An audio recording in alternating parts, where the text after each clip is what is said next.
Bilasizmi, odamlar aslida o'yinchoq emas, emotsiya sotib oladi. Mana shu kolyaska ham shunchaki o'yinchoq emas. Qizaloqlar qo'g'irchog'ini sayr qildiradi, erkalikda uxlatadi.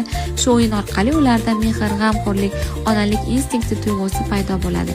Kolyaska Xitoyda ishlab chiqarilgan, oyoqlari temirdan, mustahkam va ishonchli. 3 ta ballonli, oldingi balloni 180 gradusga aylanadi.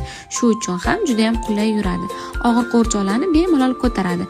Ko'chada ham uchirish mumkin. 2 yoshdan 8 yoshgacha bo'lgan qizaloqlar uchun mos. Ekspert sifatida aytaman, 2-3 marta arzon plastik kolyaska olgandan ko'ra, salig'i bitta baquvvatini oling. Ham xavfsiz, ham ko'rinishi juda ham chiroyli bo'ladi. Bilasizmi, odamlar aslida o'yinchoq emas, emotsiya sotib oladi. Mana shu kolyaska ham shunchaki o'yinchoq emas. Qizaloqlar qo'g'irchog'ini sayr qildiradi, erkalikda uxlatadi.